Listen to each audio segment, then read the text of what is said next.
Happy Thursday, everybody. Welcome to Bearcats Daily. I am your host, Blake Thornton. As always, appreciate you tuning in today. So, the NCAA did finally release their investigation findings on Sorsby through his gambling at Indiana, on Indiana while he was there, his time at UC. They have ruled him ineligible, and he will be done with college football, as we all assumed. Now, next steps for him, obviously, supplemental draft. He's got about a month, maybe little bit less than a month to put in for the supplemental draft and get his chance at the NFL. Or does he wait till next year? Only time will tell. Probably put in for the supplemental this year if I had to guess. Remember, we did discuss how supplemental draft works. Basically, teams are going to get a list of the guys in the supplemental draft. They then place their bid, which is going to be what round they would have taken them in. Now, it goes off last year's draft order, so 1 to 32, and then those teams will put what round they draft. So let's say, hypothetically, 4 teams put in the supplemental draft for Sorsby. You have a team that was 4th overall, 10th, 11th, and we'll say 15th, just for number's sake. So if they all pick the same round, let's say they say, yeah, we'd have all taken Sorsby in the 3rd round. Then whoever was the highest pick in the 3rd round, so it'd be the 4th pick, would get Sorsby. Now they would then lose their draft pick for that round for next season. So that's kind of the give back on this. Yes, they're going to get a chance to draft somebody else, but they are going to lose that draft pick for the next draft. So it'll be interesting to see what happens. We'll keep our toes in the water. I do still consider Sorsby to be on UC because he never played it down for Texas Tech.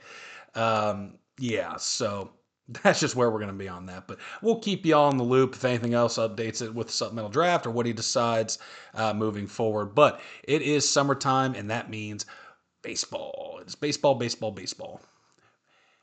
They put out the starting lineup for this regional, and not starting lineup, starting rotation, I should say.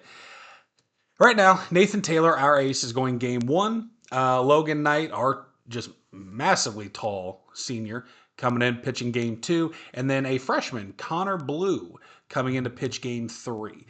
Very solid rotation. Our starting pitching has really just been solid throughout.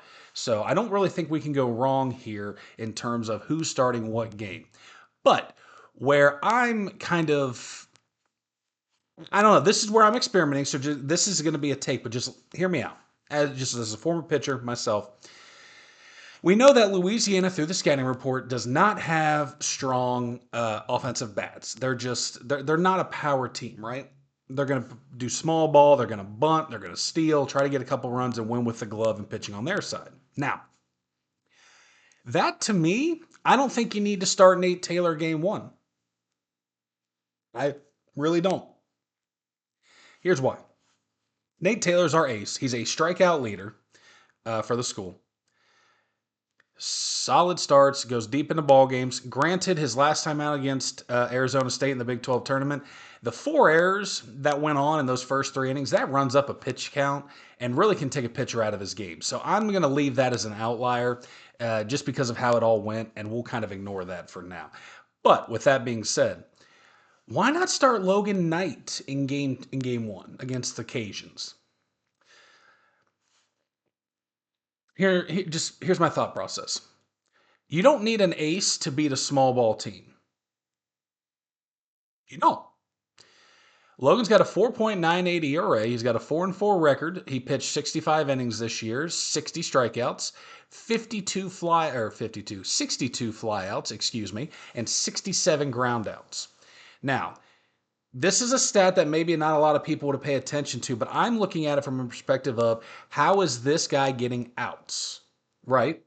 And it seems to be a pretty even spread across the board. 65 innings pitched, he's got 60 strikeouts, 62 flyouts, and 67 groundouts. So, there's not a one, like he's not a fly ball pitcher, he's not a ground ball pitcher. He's not going to strike everybody out. He's got a good mix where he can get guys out, but also guys put the ball in play.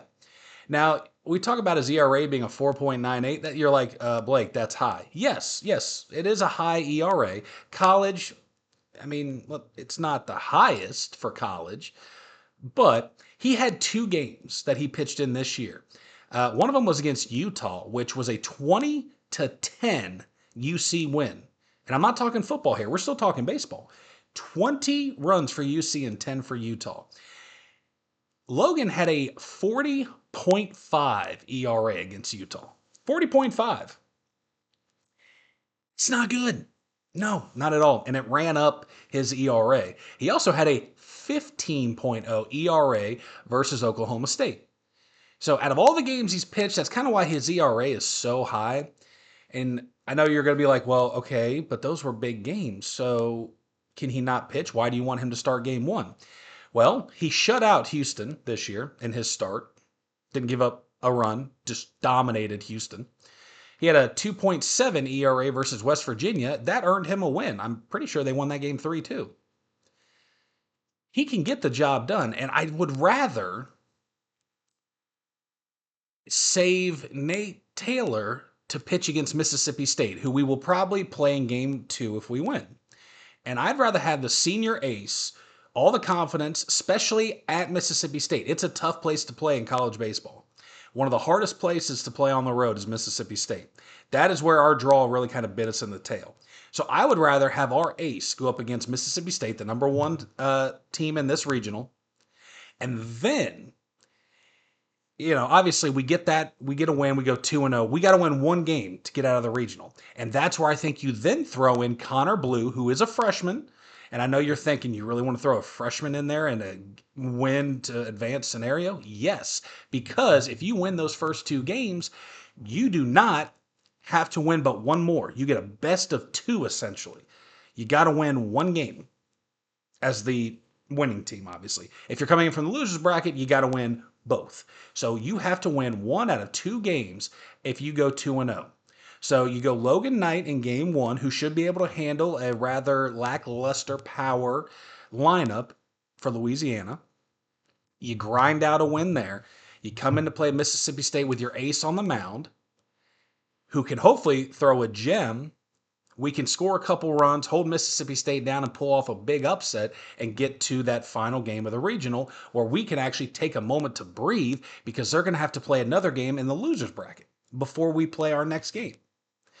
Then that extra, if we have an extra day of rest, you can then move your pitching staff back. You can kind of get even funkier. Let me just here, Connor Blue for that third game, I think would be a great one. He is what's the best way to put this? Matchup dynamic pitcher. And by that, I mean his lefties versus righties. So against lefties, he's got a whip of 1.878. That's walks, hits, innings pitched. So he's giving up a walk or a hit 1.8 times per inning pitched against lefties. So a little bit of a struggle there. Righties, 0.885. Solid numbers. So, okay, he's dominant against righties. And it's funny because his whip doesn't really change with runners on or runners off. So with men on base, his whip is a 1.455 thrown out of the stretch. With no runners on, he's got a 1.172. Not really burning it up in terms of the whip. It's not horrible stats by any means. But he is 4-1 on the season. This is a freshman, 4-1 with a 4.82 ERA. He had 16 appearances and started 10 games. He's got a 4-1 record. Remember, I said, do not base anything about pitching on the win-loss record. I'm just saying he's 4-1. He's got 56 innings pitched, and this is where we see a little bit of a change we did with Logan. 49 flyouts, 61 groundouts. So he's keeping the ball mostly on the ground. He's a ground ball pitcher. He's only given up 5 home runs in 56 innings pitched. He only gave up 5 home runs. Solid numbers. Again, he's not giving up long balls, keeping the ball on the ground. And his walk to strikeout ratio, or strikeout to walk ratio, I should say, is 2-1. For every 2 guys he strikes out, he is walking somebody. You want that to be much higher, I promise you. 3-1, 4-1 would be just a great, I think, number for a college starting pitcher. But on the season, his highest innings pitched in a game was 6 innings. So you keep him for game 3 because it basically takes the pressure off him. He just has to go out and do his job at that point.